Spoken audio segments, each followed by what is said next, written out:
Good evening, everybody. I welcome you all for this virtual meeting of Bangalore Bariatric Club. It's great pleasure that almost all members of Bangalore Bariatric Club have joined.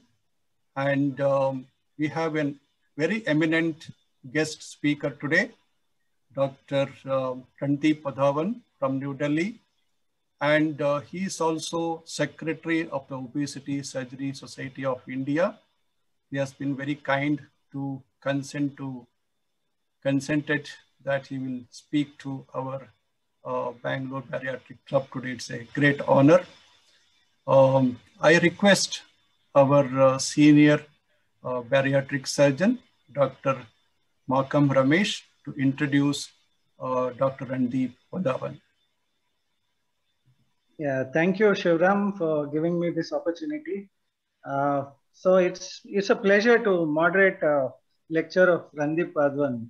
Randeep has been a very close friend of mine, and being in this profession, being so academic, he's meeting us every 2 months or 3 months everywhere, except after the COVID started.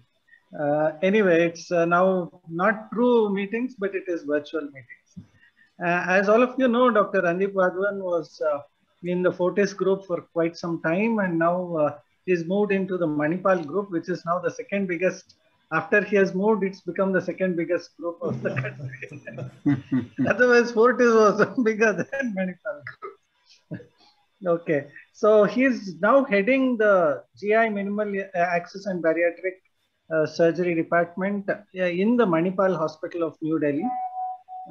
He has an experience of more than 27 years and done more than 28,000 surgeries in the field of GI, minimal invasive, and bariatric surgery.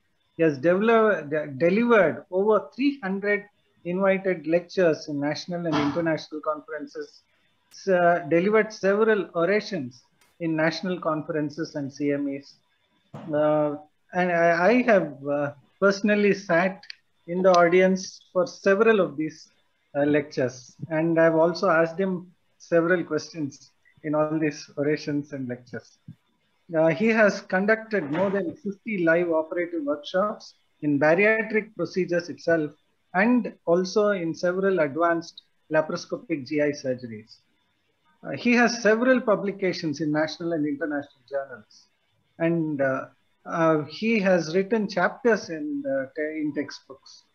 He has trained more than 200 surgeons in the field of GI, minimal access, and bariatric surgery in not just India, but from all over the SAARC countries. He is right now the honorary secretary of OSCE, and he is the treasurer of HSI.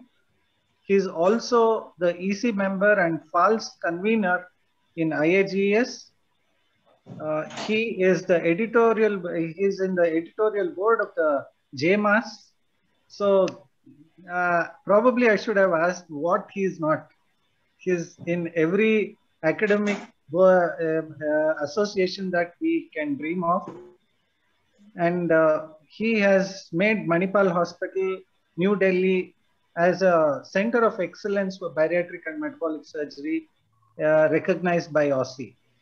So this is a brief introduction of Randeep, and we're all keen. I do not want to stand between you and Randeep. I would request Randeep to talk to us about this bad times and how we can be challenging during this with bariatric surgery. On to you, Randeep. Thank you so much for that introduction, Dr. Ramesh. And like he said, he's a very dear friend, and he's just been extremely kind to me. I also want to thank Dr. Shivram for inviting me. It's my honor to be part of the Bangalore Bariatric Club today. I also want to thank the rest of the members. Dr. Sumit is there, the dear friend again. And thank you all for inviting me here, and a very good evening to all of you. Yes, it's been a raging pandemic, particularly the last wave. It was more like a tsunami. And I've been mentioning this, that this was a wave where we just needed to sit tight and sit inside rather than ride the wave. And all those who just sat down are the ones who survived this wave. I bring greetings from the Manipal hospitals in New Delhi. Like Dr. Ramesh just mentioned, it is a center of excellence for bariatric and metabolic surgery, like Dr. Ramesh's center and Dr. Shivram's center in Bangalore also. So I follow the preachings of Sadhguru, and some of his preachings are, are excellent, something which we need to follow in life. So he says, what is past cannot be fixed. What is now can only be experienced. What is the next that can be created? So next is, of course, a world which is free of pandemic, which is free of all this, and the least that we can do, and I'm sure all of us, doctors fraternity has been doing, at least educating people for a COVID appropriate behavior, ensuring that at least all of us and all our friends and our near and dear ones get vaccinations. That's the least that we can do, at least to avoid a next wave, or ensure that the next wave is not like a raging pandemic as it was in the last wave. This is the mantra as of today. We stay positive in our thoughts, in our belief, but always test an RT-PCR negative. So this is what we need to follow at least for the next year or maybe more. So I thought, we'll start with the recommendations which were actually published by OSCE. These were the recommendations which were published in August of 2020. And Sandeep Agarwal was the author, and we were all, the EC were the co-authors, even including Dr. Shivram is one of the co-authors of this, these recommendations. And they are quite pertinent as of today as well. Maybe things have changed, and as I go along, I'll just keep mentioning where we've changed. So it is generally accepted that resumption of bariatric and metabolic surgery, like any other elective surgery, should be done when there is a sustained decrease in the new COVID-19 cases in the community as a prerequisite. Now, this is extremely essential. Community basically means that things may be different in Bangalore, may be different in certain parts of Bangalore as compared to what it is in Delhi. Delhi is at the moment have gotten down to about 500 cases and less than that.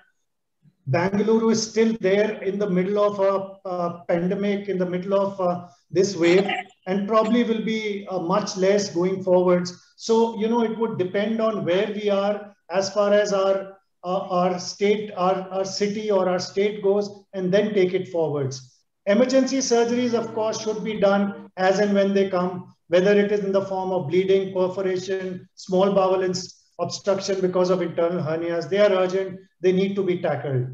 For non-urgent elective surgery to restart the practice, patient deemed to be less complex should be selected. Now, this is what we thought is pertinent, because when we are starting bariatric metabolic surgery, which was, let's say, in the month of August, after the lockdown, we felt we should actually tell everyone that you should start with easier procedures first, let the team get used to it, and then move on to more complex ones. While the recommendations coming from the other countries were slightly different, we'll just look at those recommendations as well. Again, the suggestion was that all investigations, including tests for COVID-19, must be completed prior to the admission. Screening should be done to include a detailed COVID-19 related history. Now, this is extremely important and pertinent as of today as well. So complete triaging needs to be done. ICMR has come out with some guidelines that if a patient has had a mild COVID infection, has been in home quarantine, then 4 weeks is what you need to have a gap before you suggest a surgical procedure. 6 weeks if the patient has actually required an admission and required oxygen, and 8 weeks if the patient actually required a non-invasive or an invasive ventilation. And of course, all these patients again should get a CT scan, HR CT scan done before you advise a surgical procedure. So this is what has changed over a period of time. There has been a suggestion by ICMR that, let's say if a patient has had COVID-19 infection, then patient does not require a COVID test for 102 days after the patient has recovered. So 102 days after that, patient does not require a COVID test to be repeated. All the others need to have a COVID-19 testing, but we are doing it for by and large all patients. This 102 days probably has come from the fact that in the initial period and probably till that period, there is shedding of dead virus, and therefore they may be completely asymptomatic, but they still may be having COVID-19 infection. Imaging, of course, needs to be done, and HRCT we were not doing for everyone. It was only done in patients who were symptomatic or who were COVID, who were RT-PCR negative, and we still suspected that they would be having COVID infection, and therefore HRCT was being done. Or patients who've had COVID before would definitely require an HRCT. So this was something as we said, a consent is absolutely important. The consent carried 4 important points. One was, it is possible, these were consent which were explained to the patient and then taken. One, it is possible that I'm an asymptomatic, not showing symptoms at present of carrier and I'm still could be a carrier of coronavirus. Needs to be explained, because post-operatively, if the patient turns positive, he can sue us that, you know, I was not positive prior to admission, and now I've got positive, so maybe hospital is negligent there. My undergoing a general anesthesia may be associated with development of pneumonia, chest infection due to coronavirus. If I develop pneumonia due to coronavirus, this may lead to respiratory failure, which may require respiratory support in a critical care settings or an ICU. This may result in deterioration of my condition, which may result in death. Now, these were the 4 points which we said are important, particularly when it's a raging pandemic. But when like we are today, where you know, it's gone reasonably dormant to say, then maybe you don't require this kind of consent, but maybe the first 2 points still need to be mentioned. These were some of the precautions which were recommended. FFP2 mask is probably okay. N95 is something similar to FFP, which can filter up to 0.3 microns. Eye protection goggles or face shield, we probably, the ones who wear specs already have that. The ones who don't may probably require a face shield. Respiratory hood was probably not required. We are not using it. Fluid proof shoe covers, as we've been using it regularly. Fluid resistant double gown may not be required, maybe an open surgical procedure, but fluid resistant single gown definitely required. Double gloves definitely required. There was another suggestion that the leaks around the Nathanson liver retractor during surgery need to be minimized by additional purse string around it.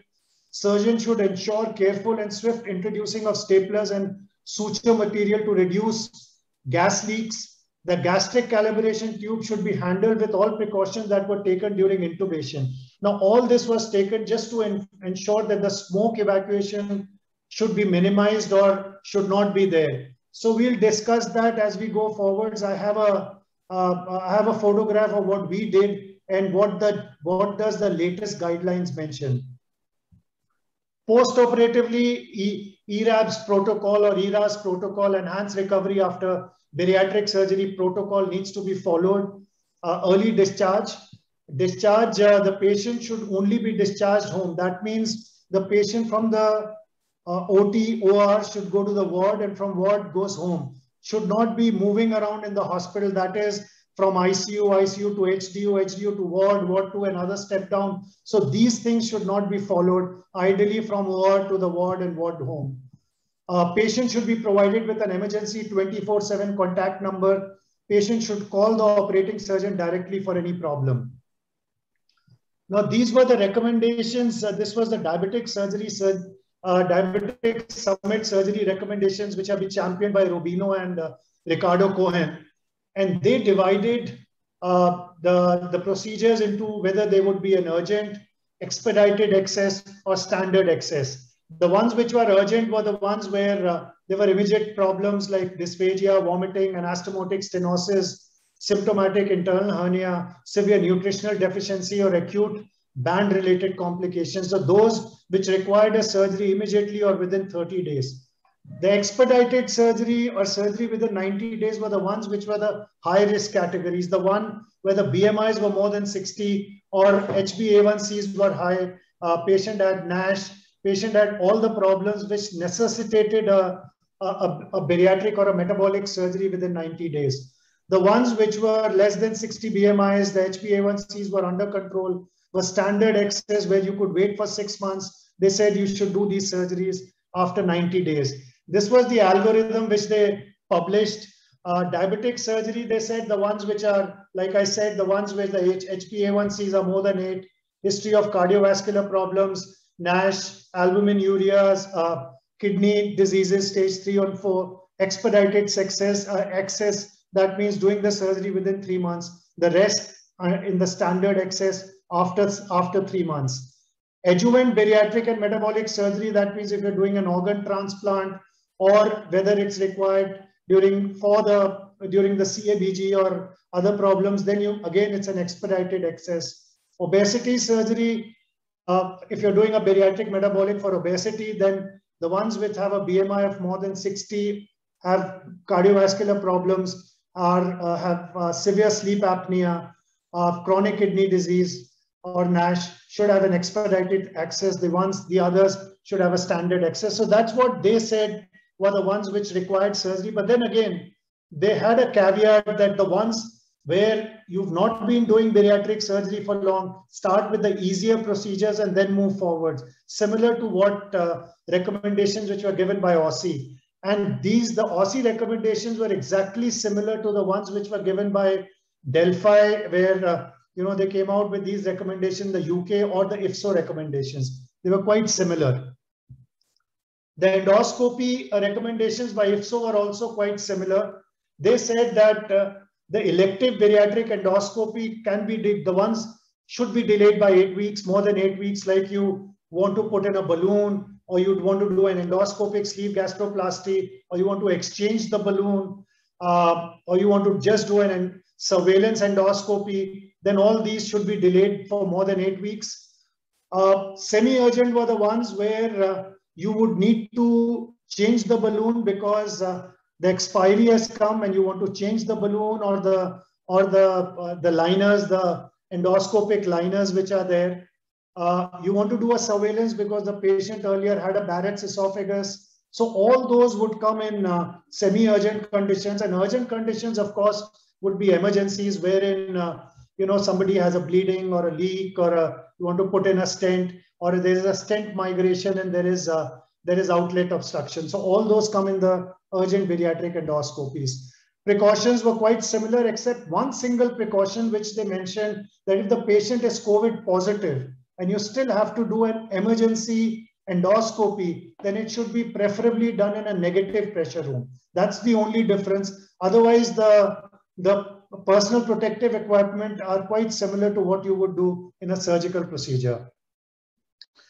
So this is the real-time data. We published this. This was published in British Journal of Surgery a few months back. This was, I think, November of last year. 6 centers. It was a collaborative group. 3 from Mumbai, 3 from Delhi. Maulana Azad, Manipal, and another hospital from Delhi. KEM and 2 other hospitals from Mumbai. And so we suggested that the COVID surgery collaborative had predicted that 72% of all surgeries would be cancelled owing to the pandemic, and the cancellation of elective surgery for a 12-week period was estimated to be 80%. These figures are comparable to those found in our study. So what we found, we collaborated, we found the data, and we compared it with the 3-month data that we did in 2019. This data was from 1st of April 2020 to 30th of June 2020, and the data was quite similar. So the reduction in emergency operation may be attributed to resource diversion to the care of patients with COVID-19 infection, as well as lockdowns leading to poor access to healthcare establishments. Now, something similar in bariatric surgery, the data that I just showed. This was a result of a survey which was done. Again, it was published in May 2020, which was last year. 169 bariatric surgeons participated in this survey, and all across the world. And they found that the elective surgery have been cancelled or delayed in order to increase intensive care unit capacity, to reallocate resources to the treatment of COVID-19 patients. Now, what we found in 2020 was quite different than what we found in 2021. 2020, we still continue to do elective surgeries, and I'll show you our slide. But in 2021, when this tsunami happened, actually the numbers went down considerably. In fact, at times they came to actually 0 procedures for at least a week or 10 days. And by and large, that was because no oxygen, no beds available, and therefore actually the reallocation of resources to COVID-19 patients happened in the true sense. So the majority of the respondents, 169 surgeons, postponed preoperative upper GI endoscopies, outpatient clinics, and bariatric operations. Most of the surgeons did video calls. Laparoscopy was still the preferred treatment of surgical emergencies, but a trend towards conservative treatment, even for acute appendicitis and cholecystitis, took place. Rapid preoperative COVID-19 testing availability was poor. Therefore, routine screening of emergency bariatric cases was not widely provided. This was in some centers because this was 169 bariatric surgeons from across the world. So some places COVID-19 testing was not available, and therefore this result. So wide variety or wide variance occurred regarding the precaution and personal protection equipment among the participants. And this was early stage of COVID. And then, of course, the PPEs and everything was available, and it was pretty much standardized. This was another paper that we published, and this was General Surgery during the pandemic era and Evolving Strategies, a cohort study from our center in North India. Now, what we did was a transparent sheet covering during, and all intubations were with video laryngoscopy. This was a plastic cover that was kept. At least the anesthetist never got in touch or was not in close contact with the patient. So aerosolization or aerosols generated could not have led to our anesthetist, getting the COVID.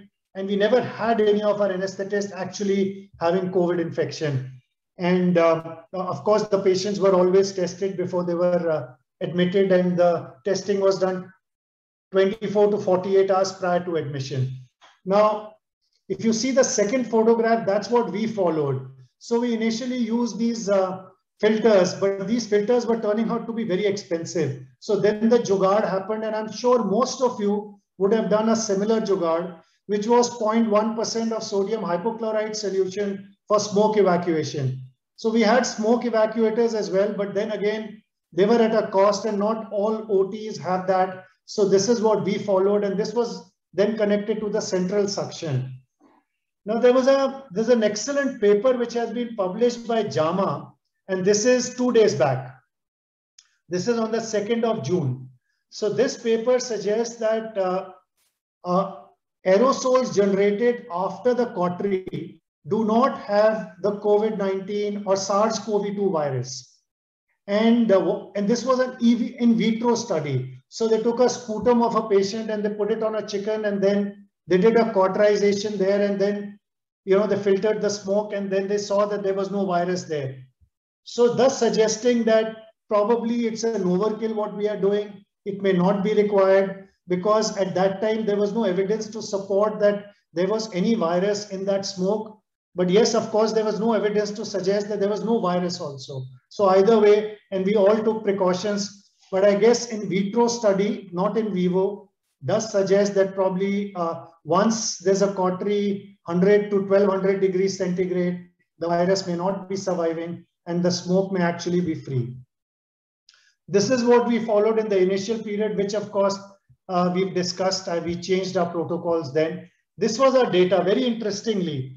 So when we started in August, this is our data from 1st of August to December 2020. So 1st August, we started 1st August. That's when we shifted from Fortis to Manipal hospitals. So the first month we did about 33 odd procedures. This was the lockdown. The COVID numbers, you can see the COVID numbers in the simultaneous graph, that there weren't too many. Our numbers kept increasing, but as soon as a peak of COVID happened, we had a trough route right there. So, the numbers kept increasing. We reached about 75, 80 procedures by about November. And then the peak happened and we had a trough there. And then again, we increased. And we reached almost 120 procedures in March till when the raging pandemic happened. And of course, the numbers dropped down, just suggesting that, once this happens, patients don't come irrespective, emergency or elective procedures. So this is an excellent letter to the editor. This is a clincher actually by Henry Buchwald. So he said the number of metabolic and bariatric surgeries for 2020 will fall well below 250,000 in the US, which were performed in 2019. And he said in any case, they are just 1 to 2% of the eligible patients in the US. Now the hospital decision makers have uniformly designated MBS as elective and optimal treatment. But he asked this question, is it really true? If done in time, it prevents metabolic syndrome and other manifestations of the disease. So therefore, he said it is probably prophylactic in nature. And therefore, he concluded that during the crisis of COVID-19 pandemic, metabolic and bariatric surgery should not be as an elective, it should not be deferred, but it should be as urgent and should be performed and should be feasibly done. So this is what he said. Now, after that, this study came in. This was a study again, which was published about a few months back. This was a study from Lombardy, Italy. That's where maximum numbers of COVID happened. This is the up north of Italy, Milan and so on. And this was a retrospective data of all these patients, which they have done from 2002 to 2020. Now they sent a questionnaire to these patients and they asked them to reply to that questionnaire. And during the 2020, they had a huge wave of pandemic in Lombardy. So 2,145 patients replied. Now the question and answer also included what was their preoperative BMIs and the postoperative, and they found that in these patients, the BMIs had actually, average BMIs had gone down to 29.3. The comorbidities had settled. In fact, almost 68% did not have any comorbidities. Then they also had that questionnaire, how many of them actually had COVID during that pandemic? So they found about 200 odd patients had some symptoms, but 26 had reasonably more symptoms which required COVID testing. 13 tested for COVID. And out of that 13 patients, they found that the BMIs from 44 had come down to 30. The comorbidities had settled. 7 out of those did not require hospital admission. 6 required hospital admission. Out of those 6, only 2 required ICU, and they also survived. So they concluded that because we had done bariatric surgery or metabolic surgery on these patients, they survived. In case they were still their pre-bariatric weight and their BMIs, we would have had more morbidity and definitely mortality. Now, this was the Geneva 1 study, which was the global 30-day data of bariatric surgery done worldwide. This was again published in November, December of last year. 2001 patients. So we'll just look at the first column. The first column suggests that the complications were 137, about 6.8%. So according to the Clavien-Dindo classification, so the classification is on the screen on the right side, which just a revision of those classification quickly. Grade 1, grade 2 is basically just escalating the treatment because the patient requires that. Grade 3 is where you require surgical endoscopy or radiological investigation. 3A without GA, 3B with GA, and grade 4 where an ICU admission is required, and grade 5 is death. So based on that, they found that the CD grades 1 and 2 were 4.1%, which just escalating the treatment. Grade 3 and 4 were about 0.5 to 1.4%. There was only 1 death. And this death was of a patient of a sleeve which leaked, and finally the patient succumbed. They had about 10 patients which became symptomatic COVID-19, all survived. And this was also, they found that a few in Argentina and a few in Egypt actually never got COVID testing done. And therefore they were the ones who tested positive. And then they compared this with the data of a regular data of a surgery done anytime before the pandemic. And they found that the complication rates are actually similar, no different than the surgeries done during the pandemic times, thus suggesting that doing bariatric metabolic surgery during pandemic is actually absolutely safe and can be done safely. Some interesting articles which have been accepted for publications, and we as a center have contributed to both.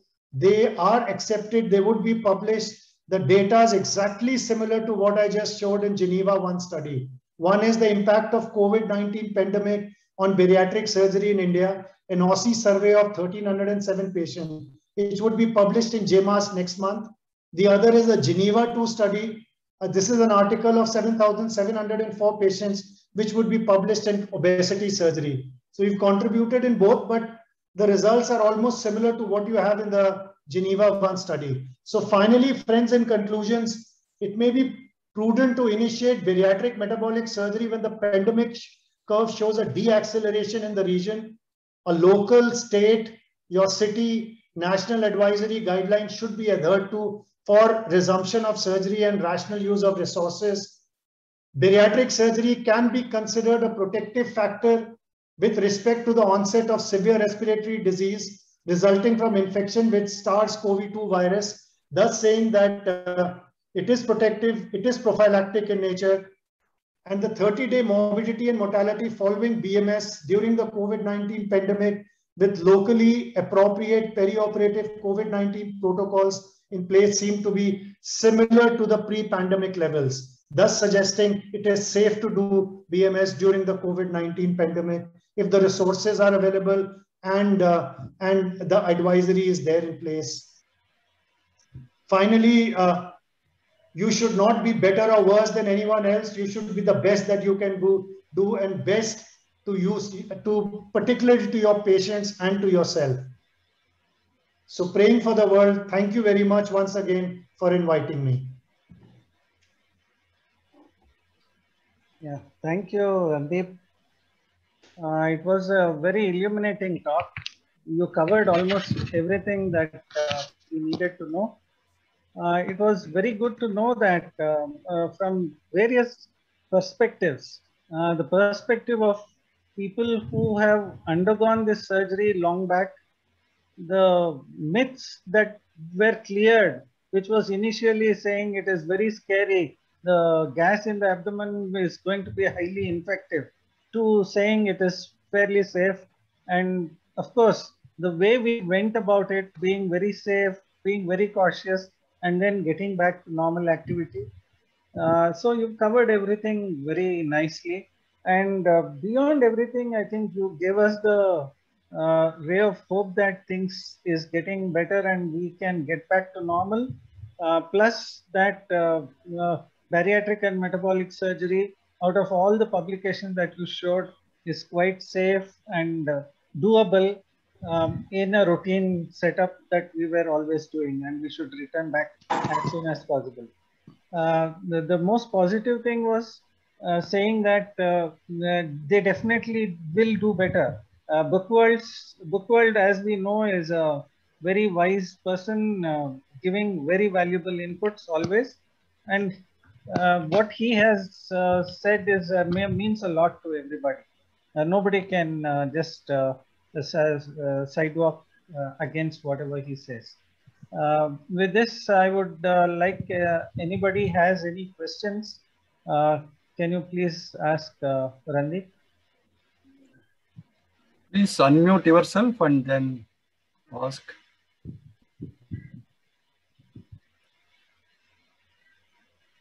Dr. Randeep, that was a wonderful talk. Thank you very much. I think it will be very useful to all our members.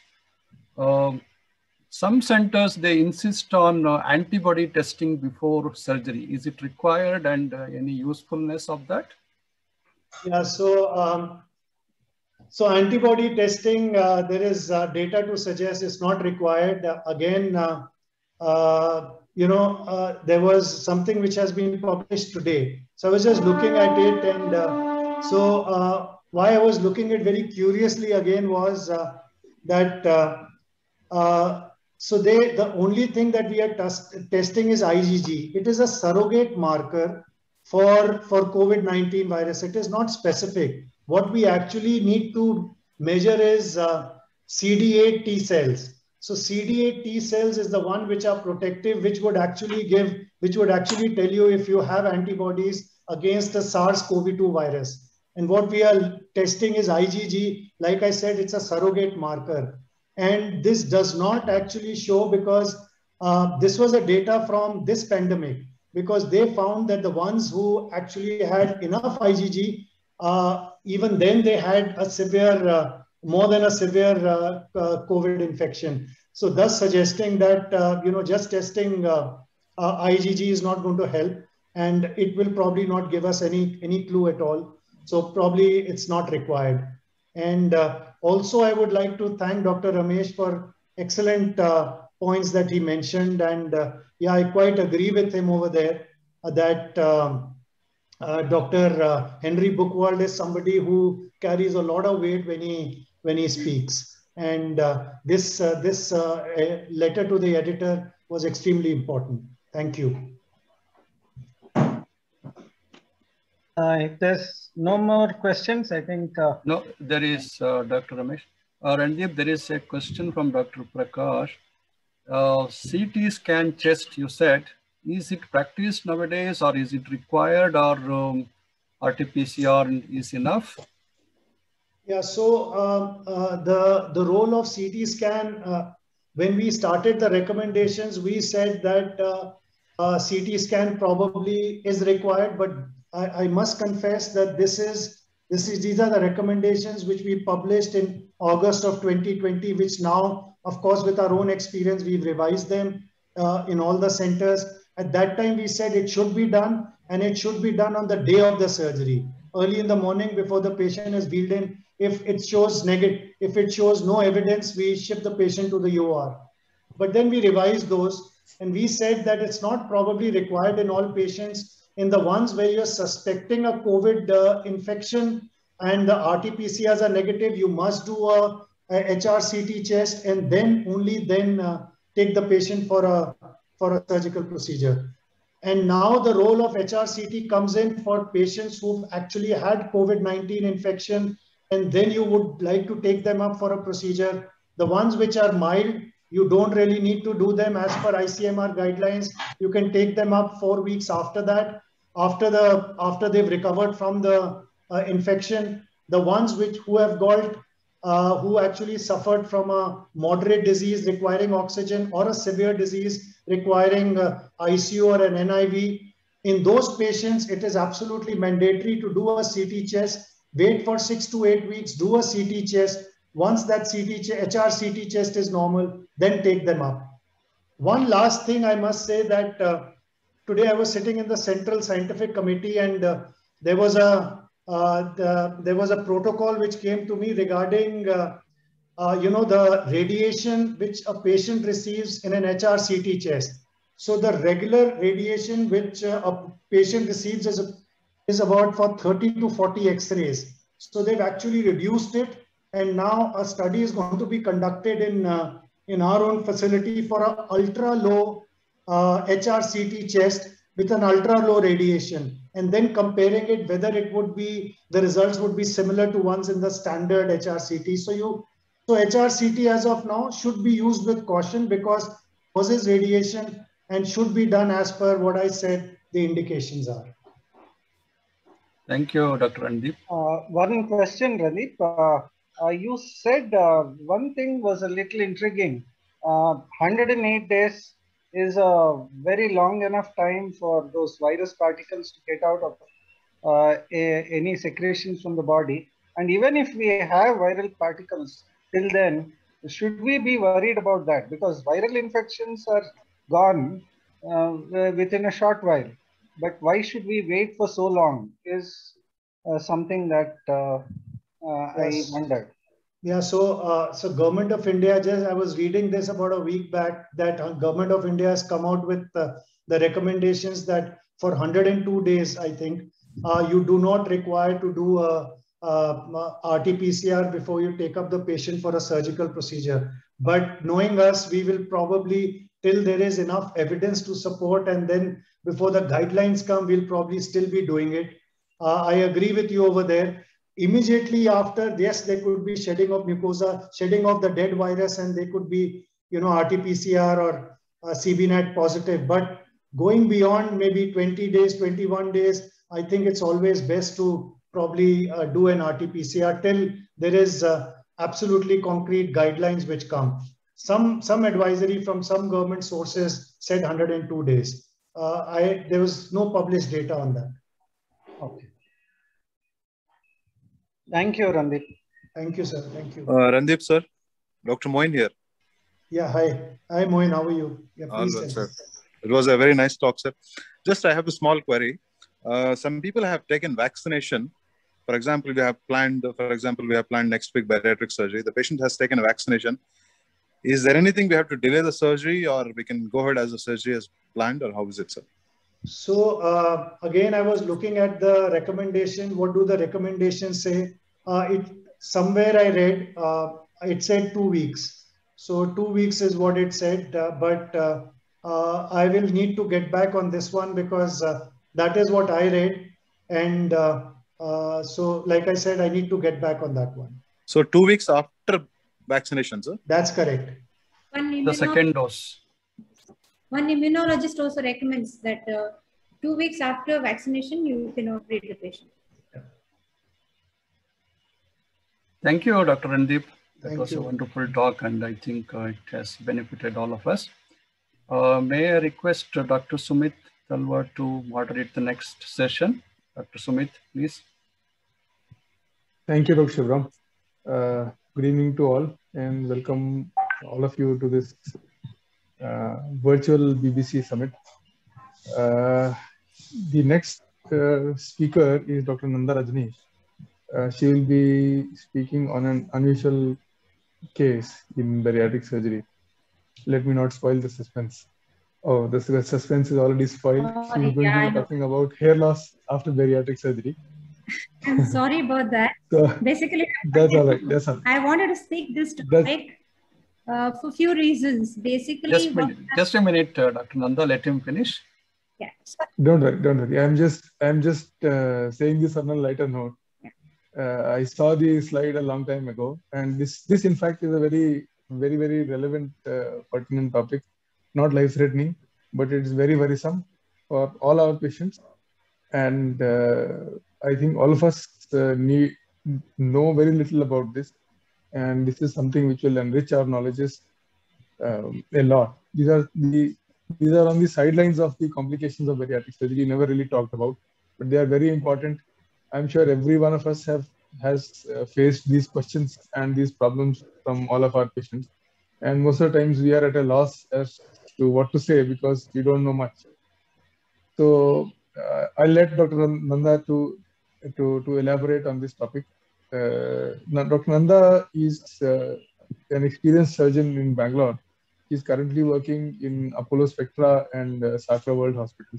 He has more than 20 years of experience as a general GI laparoscopic surgeon, bariatric surgeon, and a breast and a surgical oncologist. Her areas of interest are laparoscopic bariatric surgery, laparoscopic colorectal surgery, including colorectal oncosurgery, and breast surgery.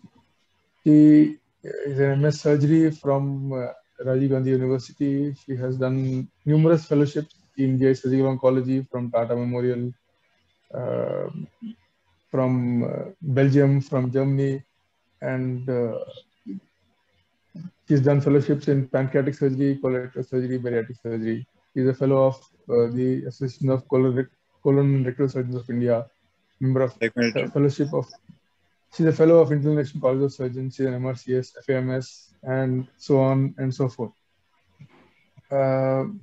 She is also an author. She has recently published a book on fibromyalgia, which is something which a lot of us suffer from, and she has taught us how to defeat fibromyalgia with yoga and with diet. And I have been fortunate enough to receive an author-signed copy from Dr. Nanda herself. Dr. Nanda, over to you. Please carry on and enlighten us. Thank you. I'm sorry to break the suspense here. The reason being, I chose this topic for a few reasons. Though I am going to present 2 case reports with the support of what happens when patients have deficiency and when there is no deficiency. The hair loss, the first symptom of protein deficiency in general, you take any patients, is hair loss. That's one reason I chose this topic. And it also is one of the commonest negative, what do you call, in the website, people write against going for this surgery because they suffer from massive hair loss and which is ongoing. They're not able to take care of it. So it gives a lot of fear and fear to the patients. So that's another reason. Because one of my patients told, madam, like I see only hair loss being the biggest problem and I'm scared. So, and the third reason I chose this topic was, we all know that a good hair health is a representation of a good general health of an individual. It is even described in three in Atharva Veda, in 3 shlokas, it is described how hair is connected with the good health. One of the shlokas, I will be including it in the end of my presentation. So just to take you through 2 of my patients. One, actually, I had to call her myself. The first case, 33-year-old woman, BMI of 43 kgs. She got lost for follow because she went to Kerala. She never called back, and she's a doctor's relative. And she was the first one to be concerned of hair loss, and her sister is also a dermatologist. But when I called her back only to take her detailed history about her hair loss, she definitely told me, madam, my hair loss is still continuing, but my sister is treating me with a biotin. This is what she said. So, and she's still in this kind of agony that she's losing a lot of hair. The other patient, she is on a regular follow-up. This is actually one of the first patients I operated with insurance approval in Bangalore. So this lady, I operated about 1 year, 2 months back, and her hair loss was present for first 3 months. And she used to come regular to me for a checkup because after like 2 months of doing the surgery, her some cousin's wedding was there. So she used to be very concerned about hair loss. So I just advised her, okay, use a forest essential hair oil because we all use it regularly for good hair, and that massage is advised with that hair. So it is one of the Ayurvedic treatment that is described. So now I will take you through the issue with hair loss being very common after surgery. It is described for almost every patient, but there are not much of scientific literature to support hair loss and etiopathogenesis. But I could find about 5 good papers on this, and I am going to try and explain to you about that. There is not much known about incidence, but we have seen with our experience, it's more than 50% post-bariatric surgery. And we all know with our personal experience that the hair loss decreases with time. We all know that, patient never loses all the hair follicles, all the hair, and, and hair follicles can rejuvenate and regenerate if taken care. And it is described to be more common in most of the literature in women. Maybe this is because of the longer hair, and maybe because they complain compared to the men. So now I just going through a lot of literature, and with my personal experience also, I just put this etiopathogenesis as one is rapid weight loss. Next is low protein intake, which I will support with the literature here, and protein deficiency and acute stress. So I'm going to take you through one by one this. The rapid weight loss. What happens in rapid weight loss? There is definitely a negative nitrogen balance. Okay. So in every bariatric patient, we have a negative nitrogen balance, but how rapidly this negative nitrogen balance happens is going to give rise to hair loss. That is important to remember here. Most of the weight loss patients happens in the first year itself because rapid loss happens at that time. But hair loss is transient, as I described before. Now, next is nutritional deficiency. 30% of the patients with bariatric surgery have both macro and micronutrient deficiency. So we do not tackle this very well. Though we are referring these patients to the nutritionist, they don't follow up with the nutritionist regularly. They like to just follow up with their surgeons. That also they don't do regularly. I'm sure all of us agree with this. And type of bariatric surgery also decides how much of micro or macronutrient deficiency that is present. Now, when there is a low protein intake in general, or when there is a protein deficiency, or when the deficiency that happens due to any stress or starvation or due to bariatric surgery, first symptom is hair loss. That's the earliest symptom. The reason being, when the mobilized body proteins plus the dietary proteins do not meet the requirements, the low priority is a hair growth for the body. So the hair loss is the first thing that will happen. So in subjects with hair loss, the blood parameters of protein were significantly lower in subjects without hair loss, especially in the bariatric patients. And next thing with the low protein intake would be muscle wasting, and then is edema that happens. Now, micronutrient deficiency. There is definitely some correlation with zinc deficiency, iron deficiency, B12 deficiency, folic acid deficiency, and biotin.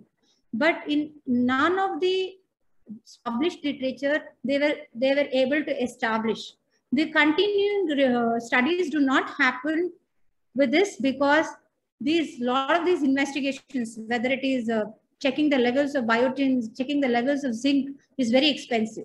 So most of these published literatures just say that, please supplement with so and so much of zinc to every patient who undergoes surgery. So this is one of the meta-analysis which purely studied a zinc deficiency, and they could not establish 100% correlation, but they did know that zinc deficiency was associated with hair loss.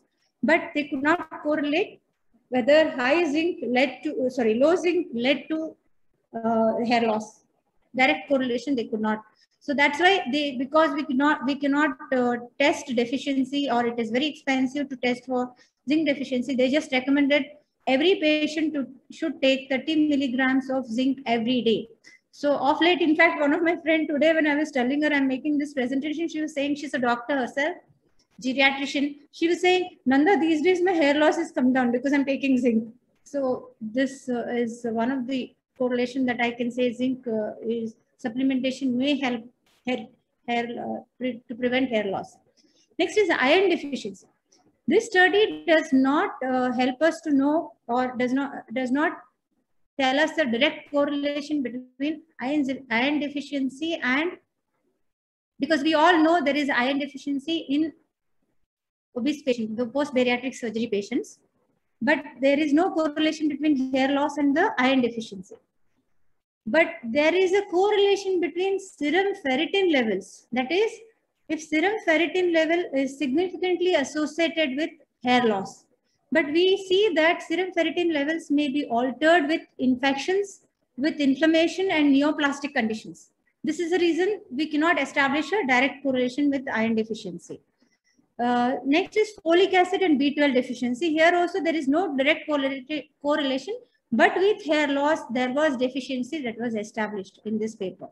So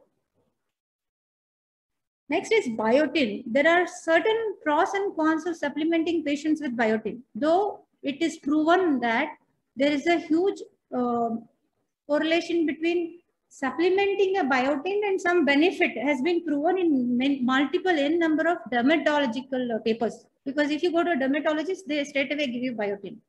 But there are certain pros and cons of giving biotin supplementation.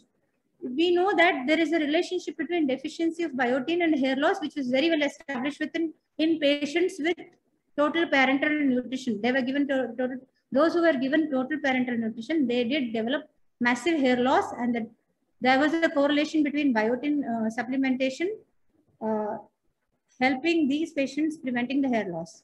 Okay. Now, the benefit has been established that biotin is going to help in many patients, but there are certain problems giving biotin supplementation, because biotin supplementation is known to alter some blood parameters. This is a reason high doses of biotin supplementation should be avoided. So we all know multivitamin micronutrients do have added biotin, and that should be sufficient is what I say by reading many of the established papers. Next is acute stress. So any acute stress such as surgical trauma, patient going through psychological stress of surgery itself, in the initial phases of post-surgery, hair loss could be related to stress itself, because in stress there is excessive cortisol release and substance P mast cell through substance P mast cell pathway. Excessive cortisol release is due to substance P mast cell pathway. So this reduces the synthesis and accelerates the degradation of important skin elements that help in stimulating the hair follicles. So this will prevent the hair growth. Ultimately, that could be one of the reasons. And this is another published literature trying to study multiple effects of micronutrient deficiency and protein deficiencies together. So direct correlation cannot be established, but when we supplement, hair loss is minimized. That's what this paper says. There is another interesting paper, review literature. The hair loss was observed in 72% of the patients after sleeve gastrectomy. This is 72% if you see. 79% of the patients reported hair loss between first 3 to 4 months. Permanent alopecia was never observed in any of these patients. This is one of the good studies. But in this study, they gave biotin supplementation for first 3 months, but that did not have any benefit on the hair loss. So that high dose of biotin supplementation should be avoided, it says. And this is another paper which supports that head massage, scalp massage can help in improving the circulation to the hair, preventing toxin accumulation in the hair follicles, and it also increases the availability of multivitamin and micronutrient to the hair, increasing the improving the hair growth eventually. So maybe faster recovery, I would say. So to conclude, counseling of the patient is very important. She should be told, she or he should be told it is never going to be permanent hair loss or complete hair loss also firstly. And all hair follicles have a good chance to rejuvenate. That is very important. For all of us, it is important. And it is never permanent. And nutrient deficiency need to be followed up periodically. And it should be corrected. Because as I said, nutrition deficiency not only causes hair loss, it causes many other organ damage and cellular damage in the body. So this hair loss can give you a direct representation. A lot of times they say, even in the ward rounds and any time for that matter, patient is a very good person to tell us what is going on in his body. And complications, they are the one who can tell us first, then we picking up some signs and symptoms in the patient. And scalp massage using the essential oil is going to be very helpful. And it helps in opening up the blood vessels and increases the circulation, and also removes the toxins and increases the availability of the micronutrients. Role of biotin is still controversial, and it can come in the multivitamin micronutrients. But if you want to give biotin, please ask dermatologists to take care of it. So I end my talk by saying it was also given that massage and certain Ayurvedic herbs can help in improving the hair follicle growth, and maybe it also prevents certain fungal infections on the scalp. It doesn't apply to this bariatric patient. So I just thought I'll just put this up in this slide. I think I completed my talk. Thank you.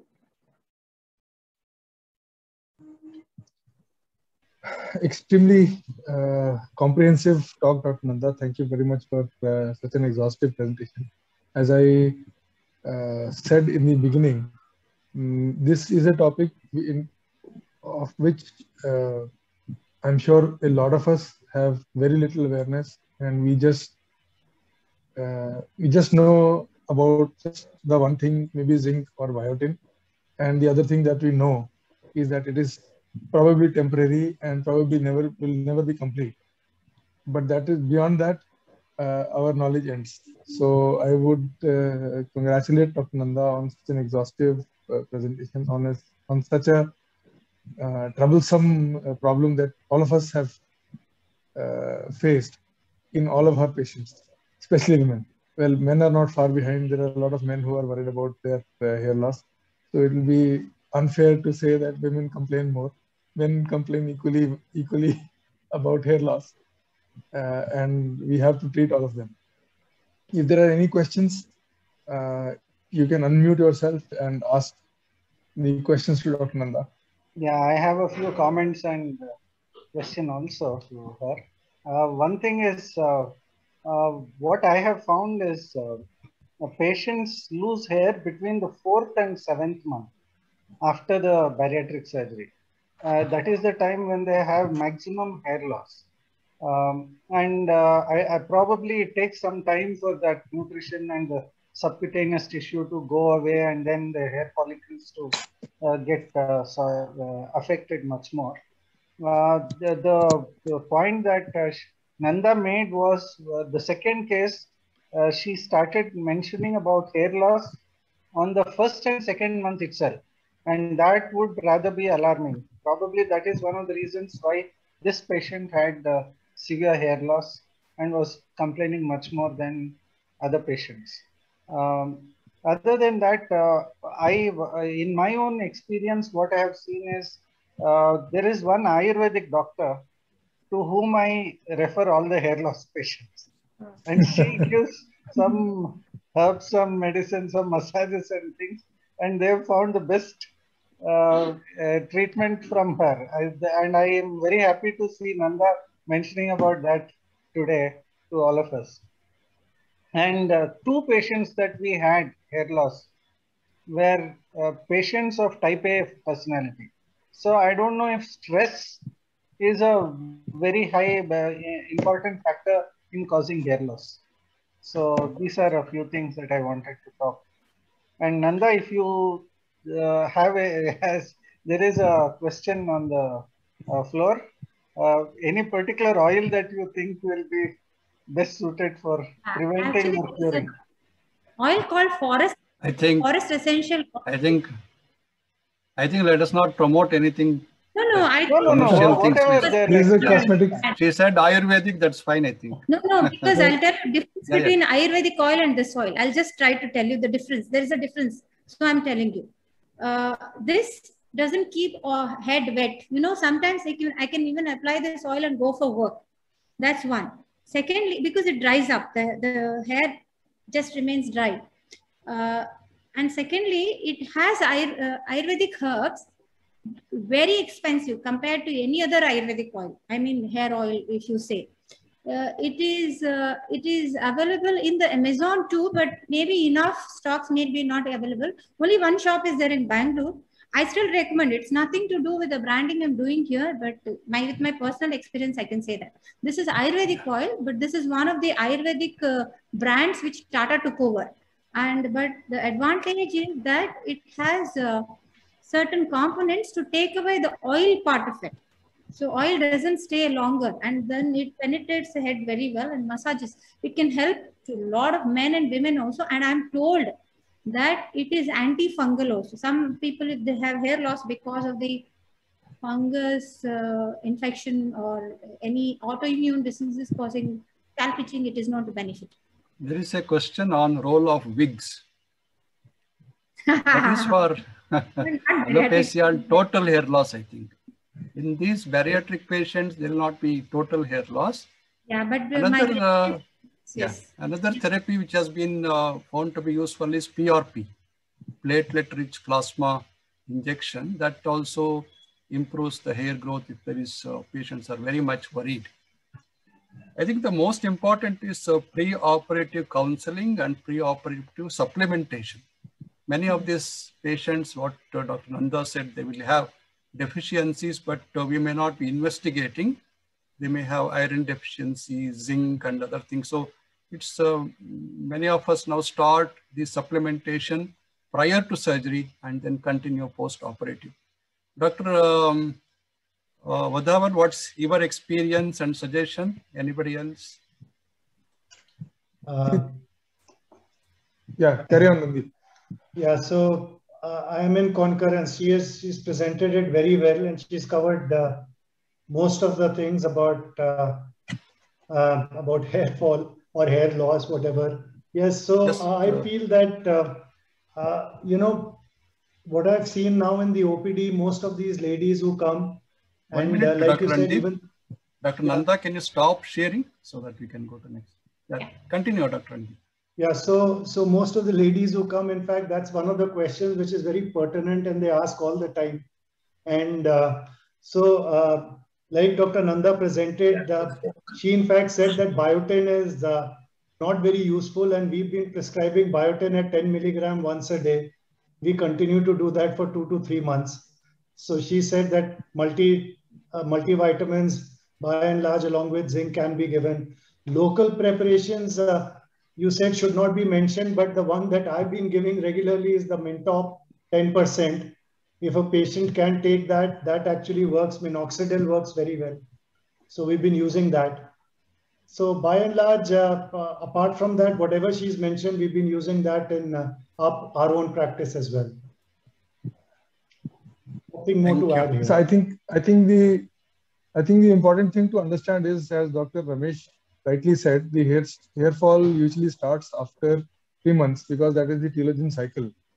The deficiencies or the stressors which start to act immediately after bariatric surgery, the effect starts to show after 3 months.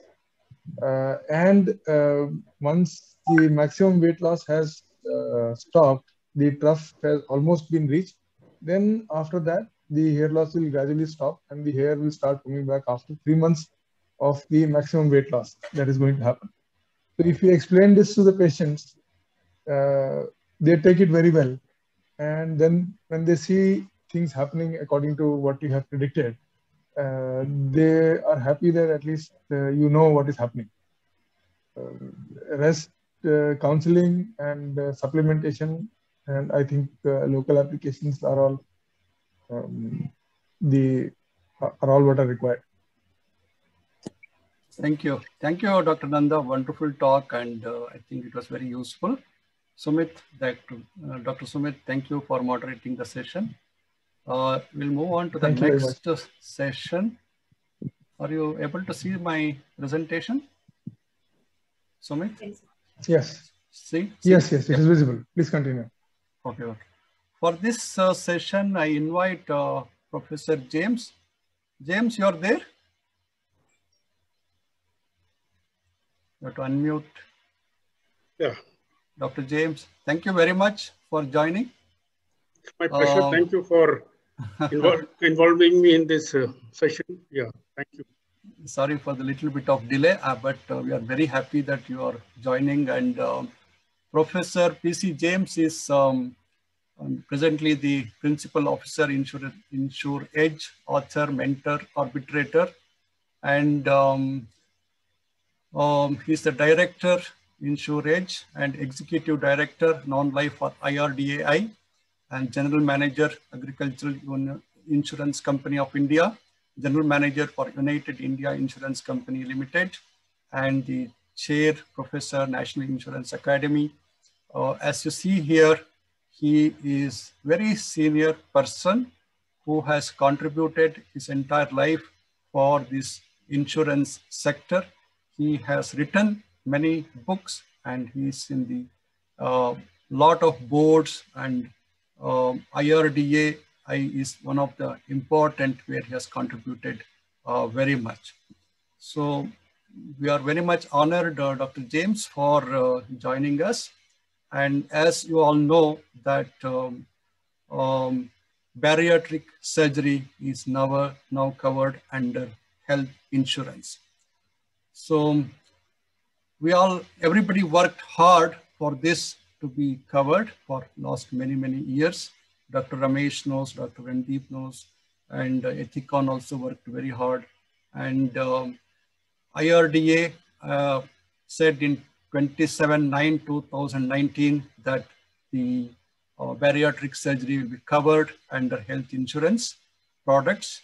It was applicable to all: individual, family, group insurance, corporate insurance, all the things. And it became effective from 1st October 2020. Dr. James, you want to tell something about IRDA? Yes, sir. IRDA is the regulator for the insurance sector, where its main area is to guide and make insurance companies comply with what is required for public good. The most important objective of IRDA is policyholder protection, which means policyholders should be given their due, should be given necessary insurance coverage, etc. And they monitor that. They also monitor the intermediaries, but they don't monitor customers, means that is not their job. So in the process of this, however, they keep taking feedback from public. And one of the important feedback they took, and where I was also involved, is in the implementation of exclusion clauses. Previously, exclusion clauses could be very, very unique, each company following its own practices. But then that was not found good for customers because there was an utter confusion. You take a policy and you land into trouble because this insurance company has some hidden clauses somewhere, which is not part of the usual clauses. So they standardized the exclusion clause, and in that process of exclusion clause, they brought in the coverage of insurance. So insurance coverage for bariatric is not in the main, though it is implied in the main, but it is specifically covered in the exclusion clause. Right? And the exclusion clause is there before you. Okay, thank you very much. I think the process has become very transparent now with the IRDA, everything. And if you see who are all eligible as per the IRDA, it is that you have to go through this very carefully. Surgery is to be conducted upon the advice of the doctor. That's why I have not changed any of the words in this. So surgery procedure conducted should be supported by clinical program or clinical protocols. So this is again very important. We have to follow the protocols and the guidelines. The insured patient has to be 18 years of age or older. So 18 years of age is the criteria. And next, we have the important body mass index criteria. It should be greater than or equal to 40. So if it's 39 or so, it may not be covered. 40 and above, it is covered, even if there are no comorbidities. And greater than or equal to 35 in conjunction with any of the following severe comorbidities, following failure of less invasive methods of weight loss. So this is also important, that patient should have tried some other less invasive methods of weight loss before coming for the surgery. Obesity related cardiomyopathy is a comorbidity, coronary heart disease, severe sleep apnea, and uncontrolled type 2 diabetes. So these are the things which form as the comorbidities for BMI 35 plus one of these comorbidities. These are all included.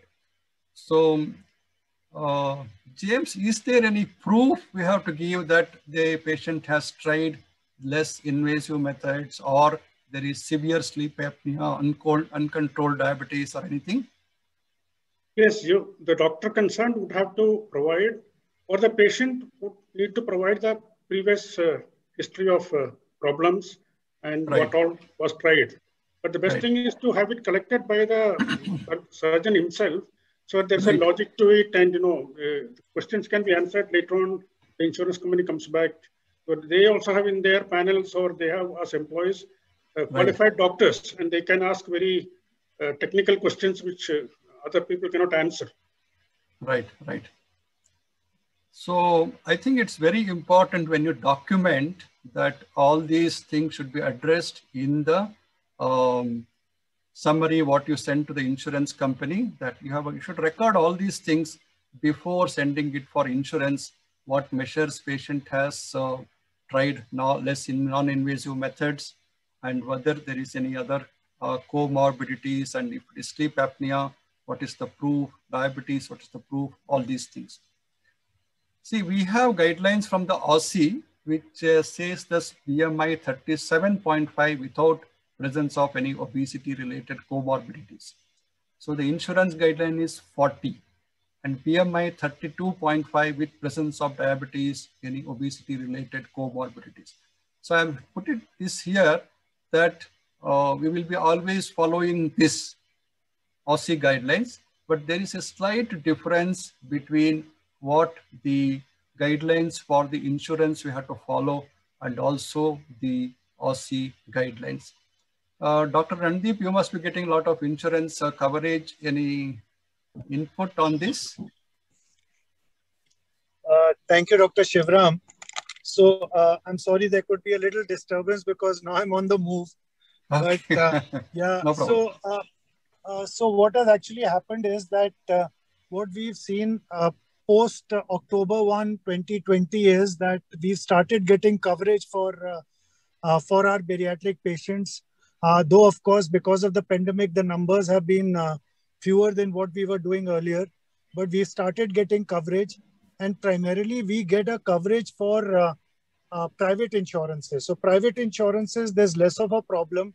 Even if they send queries to us, we send them the IRDA circular of 2020, and they by and large approve. So Right. people having insurances which have been there for at least 4 years and beyond, we've not had a problem. We have got a coverage for them. The ones where the government insurances, which are by and large 4 in number, New India Assurance, National, United and Oriental, there is a problem. They take a lot of time. We need to send the IRDA circular. We need to talk to them. Even though the insurance have been, the person concerned may have an insurance for 4 years, 5 years and beyond. We are getting some of them cleared, but they are few and far. So those numbers are little, but the private insurances, which we were not getting them earlier, these days there's no problem there. Right. We are getting them quite regularly. Again, the criteria is very clear. The criteria is the NIH criteria, which you've mentioned very nicely. It's not the Aussie criteria, but then that's fine. That is the same criteria which CGHS is following. CGHS also. Correct. Correct. I think this is what we have to keep in mind. Thank you, Dr. Randeep. James, anything can be done to improve the government insurance accepting quickly, and like the private insurance companies, anything effort has been put in that? I may mention 1 or 2 things here with regard to, it's very nice that Dr. Randeep mentioned about 4 years. There is, in insurance, there's what is called a waiting period. And typically, bariatric is a sort of elective surgery with history of obesity. So the safest is, as Dr. Randeep said, there's a waiting period in every policy of minimum 4 years for a pre-existing disease. So it's easy to claim what is older than 4. But now IRD has brought in a new measure that after 8 years, no questions at all. So if a person or a patient has 8 years of insurance, including the sum insured, the insurance companies cannot raise any question about pre-existing or things like that. They have to pay that, all the clauses get wiped out regarding pre-existing disease. So we should encourage patients to have high sum insured from the beginning. And after 8 years, they are safe and you need not worry. But insurance companies, of course, can raise some problem, but more from lack of their understanding and not from your side. Meaning, after 8 years, no questions. But after 4 years, there can be some question because, there is something called an insurance non-disclosure and trying to hide and all that kind of thing. Some sort of issues can arise. So IRDA gave up to 8 years, but I think this could get reduced as time goes. With regard to government insurance, they have their own group called GIPSA, which is based in Delhi under the Ministry of Finance. It's at the same building where Ministry of Finance is there, right at Patel Chowk. Maybe some doctors who are familiar there can visit that office and make a case there, or by writing to the GIPSA chairman or any of all the 4 CMDs of the companies that this is a fait accompli now. There is no room for you to create problems or delay based on the circular of 1/1 10/2020, which originally started in 19, as Dr. Shivram rightly said. So all the period of hesitancy is over. From 1990, all the companies are supposed to launch products, including pediatric. And from 2020, no exception. So now more than quite a lot of time has passed. So you may make a representation either through the OC or whatever to the GIPSA for chairmen of the insurance companies, and then await their response, and we can proceed from there on to see that they actually send necessary circulars to their offices down the line. Right. Thank you, James. That's a wonderful piece of information. So after 8 years... So Dr. Shivram, can I ask a question here? Sure. So, Dr. Yeah, so what Professor James just mentioned is that he said that 8 years is what is the criteria. So anyone who has an insurance which has been in existence for 8 years in continuation can now, so if we apply for a bariatric procedure, we should get an approval for that. Is that correct? No, yes. No, there are two issues. One is, the issue is about pre-existing. That pre-existing part will never be questioned. Then there are other issues like, it should be your reasonable charges, etc. I mean, there are other clauses, but you need not worry about the pre-existing aspect of the problem. Right. Most of the time they jump on that. The rest of it is based on your normal practice. If your charge or the type of city is X, naturally a particular level of treatment may be more expensive than in a B class or C class city. Some queries may arise from that, but it will happen lesser and lesser because the TPS more or less know the standard charges.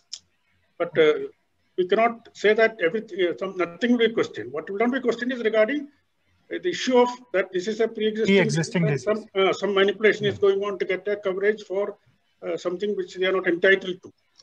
Right. Correct. Other criteria should be met. Yeah. Thank you.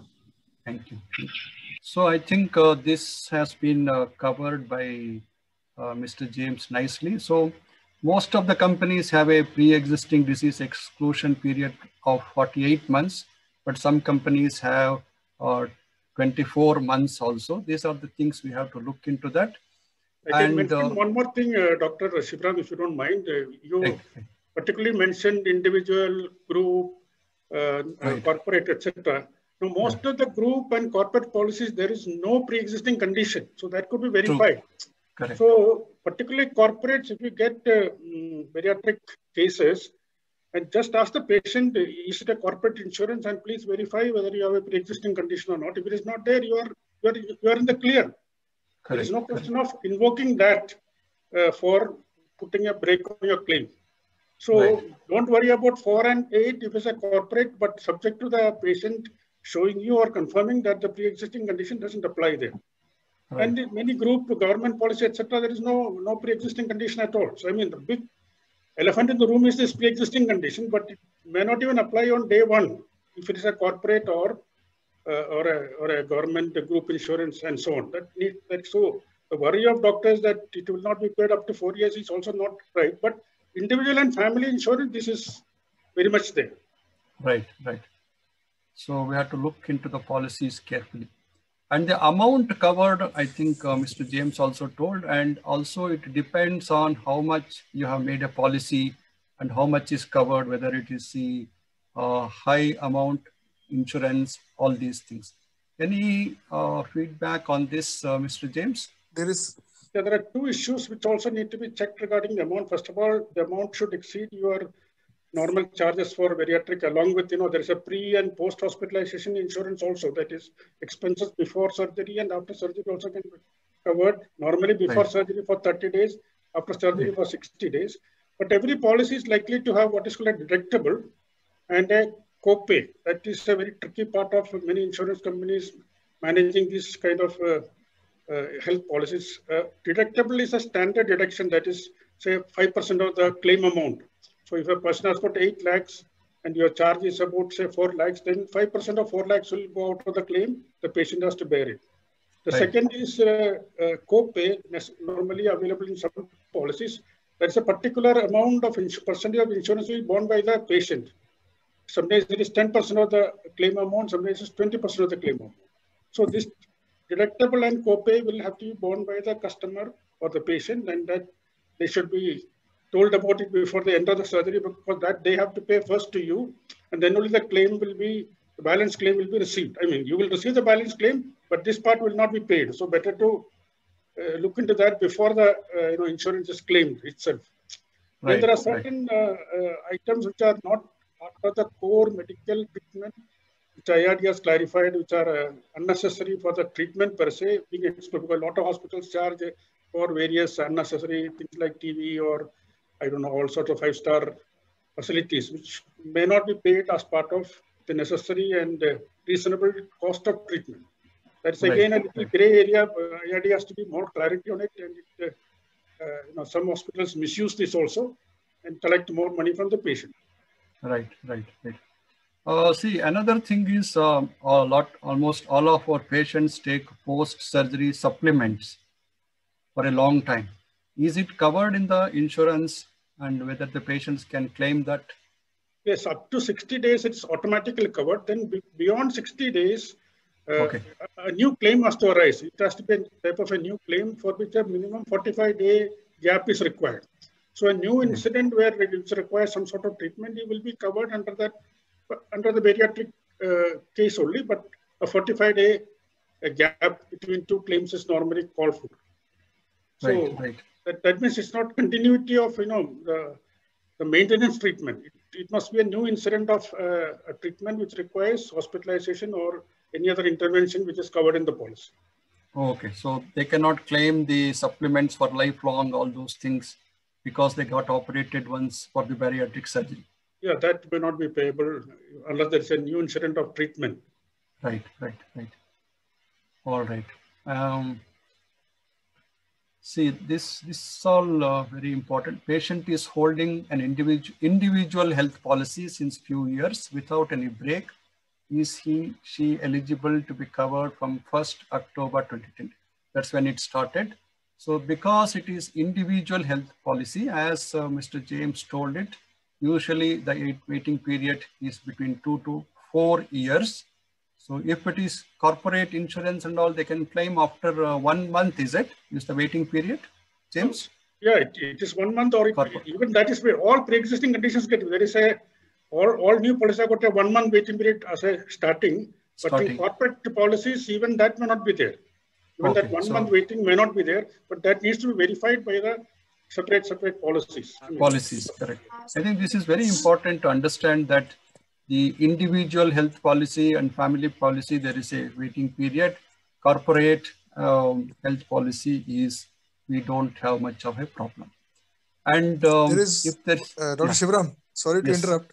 There is one more thing which is also a caveat here. All the policies which were issued before 1st October 2020, a lot of them had specific clauses mentioning that any treatment for obesity will not be covered.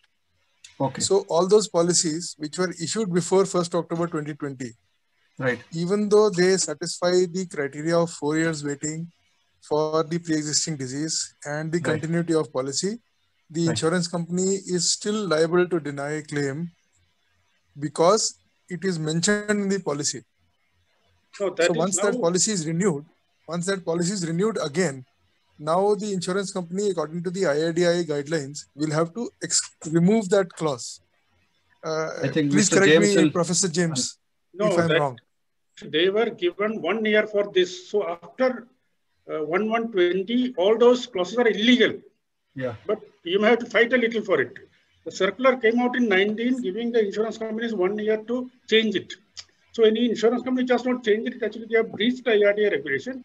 And from 1/1/20, the clause is illegal. Very simple. Because I have had a couple of patients in which they have used they have used that clause which is there in the policy to reject claim, and I was unaware of this. No, you must reapply, and as Dr. Shivaram said, maybe you should also download a copy of the circular and send it to them. Correct. You should all have a copy of the circular along with your any rejection. You should send that. No, the copy of circular is already there with my insurance people. And this is the first thing that they do even without approaching me. Once they get a query or a rejection, first thing they will do is there is a pre-drafted reply and a copy of the insurance of the IRDA circular with that part, with the relevant part highlighted. This is sent back as a mail as a first response. But there is still a lot of resistance, as Dr. Randeep said, in some insurance companies, especially the government insurance companies. Yes. But I think it is getting better. Yeah, it has to get better. And as I suggested, you may wish to write to the chairmen of the 4 companies and then await their request them to issue circulars specifically, highlighting the IRDA circular. They have nothing to do but to insist on their officers implementing the IRDA circular. Otherwise, they can be. And a copy of your letters to the PSUs, CMDs, may be sent to the chairman IRDA also, so that they also take cognizance of the bad practices in the market, and they can punish or fine or do other penalty on these companies. That's a very good idea, actually. Yeah. So many of these things have not percolated to the lower level. So they are still in the old mode and they have not changed their thoughts. So that's why the problem comes. So sometimes we may have to educate those people who are sitting there and tell them these are the things which have changed also. I think that's true, James? Yes, absolutely. See, these health insurance policies were from 1986. Some people are still having the mental model of 1986. And these policies have been so dynamic, and the involvement of IRDA after 2000 has been much more. So, but the people's mindset, particularly in the older, these PSUs are older companies before 1/1/2000. So they sometimes carry their training is sometimes in that old mode. So you can expect the worst, kind of reaction from them. Right. Thank you. Any other question somebody has raised? Anything? Yeah. So, Dr. Shivram, I can just add, I've taken the cue from what Professor James has just mentioned. And on behalf of OSI, we'll definitely write a letter to the GIPSA, which he said is in Delhi. So at least take that forward so that at least there are fewer rejections as far as the government insurances go. We'll do that right away. Please put a CC to IRDA chairman and member non-life IRDA. Member non-life IRDA is from the GIPSA only. I mean, she comes from that group of selected by government member of. So she is in charge of health. One madam called Alamedu. Her name will be in the website of IRDA. You may send her a copy, but original may be sent to chairman also. Sure. That will be. Thank you. That will be very good from OSI. Yeah. So whenever possible, better to apply through the cashless mode from the hospital itself, because many of the companies are empaneled if they are empaneled hospital. So then what happens, the documents, everything goes perfectly. For them to deny will be a little difficult. This is true, Mr. James? Absolutely. The PPN was actually meant, and for pediatric, without PPN, the patient is going to be in big trouble because the amounts are very large.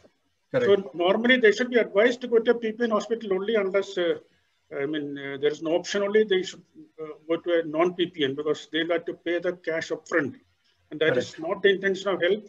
We are pursuing with IRDA that every hospital which is of a particular standard should be paid PPN.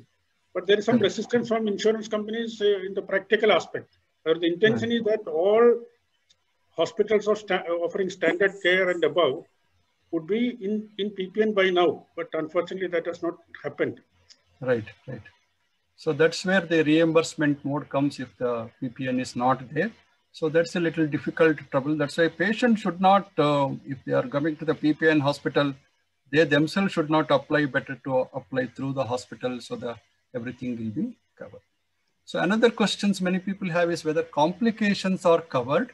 So here also it is clarified that complications of the bariatric surgery are covered, and requiring hospitalization or surgery, all these things, but we have to inform the insurance company and TPA. So it's important. And also it depends on the amount they have insured also. Any inputs on this, Mr. James? Yeah, this is mainly on the part of the surgeon and the hospital to show that the logic of it is also, it's very clear. No, doctor on the side of the TPA or insurance company should suspect that this is a manufactured complication. It should be a genuine complication. So for that, the documentation from the doctor side and the hospital is very important. And once that is there, it's fine. Right. So revision bariatric surgery, again, a lot of, we do that bariatric surgery. Here also, it's important, I think what I read is about the documentation. If you are eligible as per the IRDA circular and policy criteria, then you can undergo the revision of the surgery under insurance cover. However, such cases depend on the actual case history, very important, and management of the obesity by the insured. Insurance policies cannot lay claim that arise directly from gross negligence or non-compliance of preventive care or advice from the doctors, dietitians, etc. So here becomes very important that patient should follow up with the doctor and also follow all the advice of the doctors and also dietitians and maintain a good record of this. So this is what I understood. Mr. James, you will enlighten more on this. Absolutely. I mean, you are very, very right, doctor. You see, bariatric is supposed to be one-off in the life of a person mostly, but then you can see other diseases like heart surgeries. Any number of heart surgeries are covered, but subject to certain waiting periods after the earlier surgery. And the next heart issue may come up, or it may be an independent heart issue. So similarly, here also, as rightly pointed out in the PPT, that if the preventive, I mean, the post-operative care is as per the standard or even better than that, and still there is a failure, it is not necessary, it is definitely coverable as an next incident and payable under the policy. Right. So my sincere request to all the members is that let us be very honest in documenting all the things about the bariatric patient, and also transparency is very, very important. Whether during first consultation is very important to document everything. And nowadays, all it is captured in the hospital information system. You can't go and change anything. It's a good thing actually. But the important thing is we should spend time and document the history, examination, what all attempts they have done to lose weight, and what is the correct BMI, comorbidities as on that date. Also, documentation has become very, very important, and you can't go back, overwrite or anything. There should not be any room for any suspicion from the insurance department or anything. So any queries come from TPA or everything, we should send clarification immediately without delay. And we should all take interest more in these insurance patients so that denial is not much, and this becomes a very successful program. So in this, we want more inputs from senior surgeons here also. So most common reasons for rejection is BMI and not mentioned properly, or it is not up to the criteria. Comorbidities are not properly mentioned, and not documenting whether patient has failed with other methods of treatment. So inadequate documentation. So anything on this, James, about the documentation, all these things? Yeah, I think what you have just shown is right. Please inform all patients who have come that they should have all previous policy copies with them in a file. Right. Because any question can come up, that's at least up to 8 years, if not more, because you can be questioned on the sum insured, on the period, on continuity of cover. That cover should not break. If it breaks, the pre-existing again starts as if new, which is again very serious. And then subsequently, when the disease time starts or is diagnosed onwards, then again the medical record should be very, very carefully kept, including, as rightly said, what happens, did other methods were tried, etc. Those documentation should be maintained by the patient very, very carefully. So if these files are there, then it's very easy to answer any query, and also to show the logic of the claim that there is nothing, no malpractice, no intention to defraud the insurance company, etc., should come out transparently. This is fundamentally based on the documents which you have and which is kept safely by the insured or by the doctor's chamber or the hospital, whichever, so that it becomes very simple. Right. So if there is rejection, what to do? That is, so there are, for rejection, there are 2, 3. One is there is an IRDA website where grievances can be sent to the insurance company. That can be sent through the portal of IRDA. IRDA will also monitor that. But again, that has to be logically done, because if you simply send a complaint without logic, and the insurance company is supposed to answer to this within 1 month. And in case the insurance company is still adamant, then there is what is called the ombudsman. In all big cities, the ombudsman office is there. It's totally free. And that can be seen in the website, where is the ombudsman office, and it is cost free. The next option is to go to a consumer forum, which is also there in every district with a high amount of power. All this will take a little more time, but it is not that should be given up. So first step is to write a letter of grievance to the insurance company through the IRDA portal. It will go to the right place, and they are supposed to acknowledge and deal with, and also give a reply. If they are not giving a reply, it makes it easier in the ombudsman to get an award in your favor, which is, again, ombudsman should give a response within 3 months. So people in Bangalore, there is, I think, Jayanagar, the ombudsman office is there, the website is there, anybody can use that. And I think now even it can be sent online, the complaint because of COVID, etc. So these two are the easy methods of managing a grievance. So that should then get you some solution within 6-7 months if the claim is not paid. The genuine claim is not paid. Right. Also, our chairman, President Ossie, has also said that he will look into any complaints, and he will also help to sort it out if anybody has any problem. So Obesity Surgery Society of India is also very much involved in sorting out if there are any complaints, rejections, if there are any genuine problems. Yes, since this is a little costly surgery, the OC can have link with the head offices of the 4 companies in due course, and with GIPSA, and there is something called the General Insurance Council at Bombay, which is supervising all the companies. And with the IRDA, I think slowly you will have a capability of ensuring that there is no claim problem at all. Right. Okay. Now it's all open for discussion. Anything, anybody has questions, doubts? Dr. Saurabh, how is in your hospital insurance claims and all going on? And you have to unmute, Saurabh.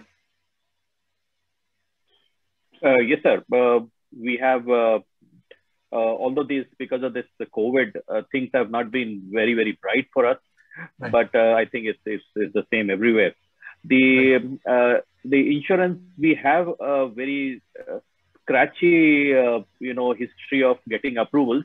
But I think after this newer guideline, which IRDA has been upfront, we have not really had too many problems because most of our patients are from the corporate insurances. The GIPSA obviously will create problems. We tell the patients beforehand, and most of them get rejected. Right. I don't know. Just one thing I wanted to ask you, sir. Is it the criteria of BMI plus you need 2 comorbidities, or it's all of them, or it's only one would be sufficient? Any one of them is sufficient. Okay. Any one is sufficient. Correct. Dr. Ramesh, do you have any input? No, nothing. I'm fine. It was a very good, informative discussion. Thank you. Right. Moin, anything? Anybody else? Hi, sir. Yeah, Moin. Hi, sir. How is insurance working for you? Sir, from last 2 years, I have 4 approvals. Right. Remaining everything rejected, sir. I think from last 6 months, I didn't have even a single approval.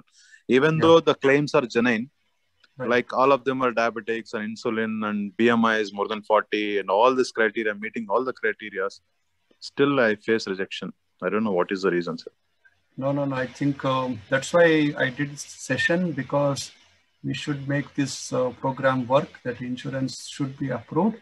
So yes, I think we'll take all these precautions. It will be definitely helpful. Last week also one more rejection. It's like complete continuous rejections. So okay, we are getting approvals. Yeah. May I say something? I mean, please, sure. From at least from 1/10/2020, please take up these cases with the grievance or with ombudsman. Don't leave them. Okay, sir. I mean, your client, your patient is losing valuable wealth for nothing, despite insurance. So we can go directly, the patient can go directly to the insurance ombudsman. First you can office? Go to the local insurance regional office or divisional office where the policy is issued. Okay. And if they don't give a proper answer, then go straight to the ombudsman office. If even personally, despite if COVID permits, otherwise online, I think there are now windows open. If I'm not mistaken. About the previous claims 2 months back, 3 months back, and also 6 months back? From 6 months, from October means more than 6 months now, no? Yeah. October 2020, everything is illegal. I mean, if they reject on the account of pre-existing or any other such, then the deficiency in document that they should come forward and tell you what is the deficiency in document, and then you can rectify that. And one more surprising thing is most of them are corporate clients, sir. Then there may be no pre-existing at all.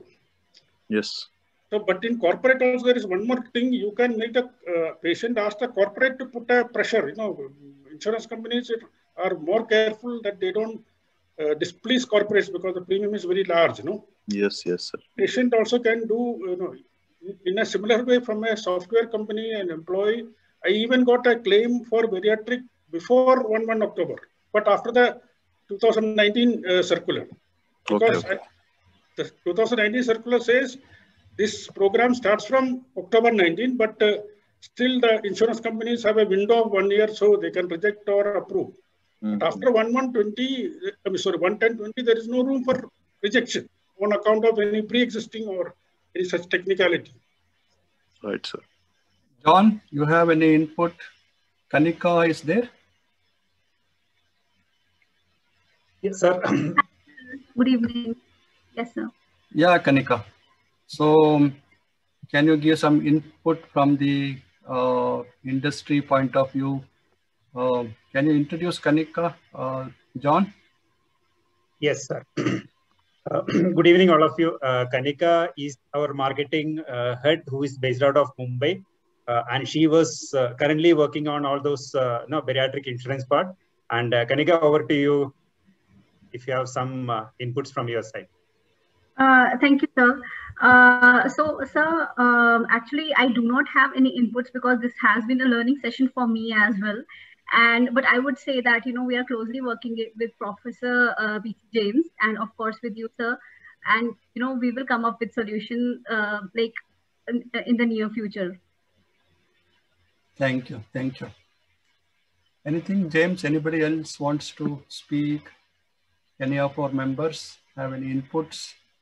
I would only say that anyone still facing uncertainties can either go to Mr. John or Kanika and they may take up the matter with me. I may try to see what help we can give. Though we are now constrained by, COVID and also the channels open with insurance companies are not that much, but let's see what, but it's better that either Mr. John or Kanika madam does some, there's a window through them rather than directly to me. Excellent. That will be wonderful and it will help a lot of people. There are some questions. Okay. Comorbidities over. Is there a difference in individual insurance versus corporate company insurance as coverage and definitions are different? I think we covered that. Does being overweight count as pre-existing disease as healthy 30 to 40% or in this category? Yes. I think Dr. Prabhu, you got clearance all these points. Dr. Prabhu, any still doubts are there?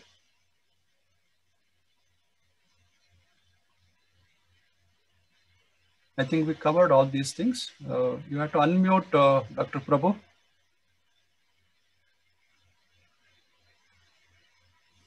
Dr. Muralidhar, any questions? Dr. Mahesh?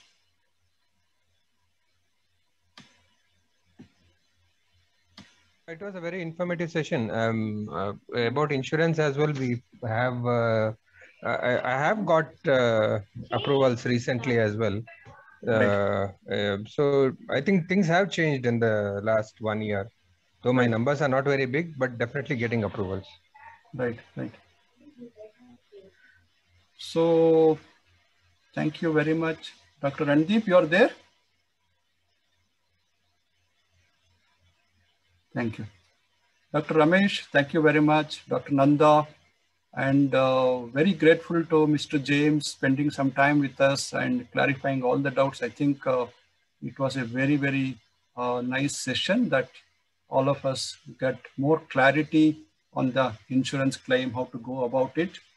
Thank you very much. When our members have some problem, they will definitely trouble you through Kanika or through John or Bharati, and please help them out. I'm sure this will become the norm in future insurance for the bariatric surgery. So it's very important that all of us work together to make it a successful program. Thank you very much. I wish you and your patients all the best, because this is the future. I mean, we need to help society, because bariatric is a lifestyle disease which is sort of unavoidable. So I think you are doing a great service to the country. Thank you, Doctor. Yeah. Obesity is a disease, so we have to treat it. Absolutely. No, agreed. John, final words from you, then we'll close. Yes, sir. Sir, I take this opportunity to thank Professor James, because all the work what JNJ has been done so far, Professor James was helping us out through reaching out through IRDA, meeting up the concerned persons, and all those documentation which has been happened so far.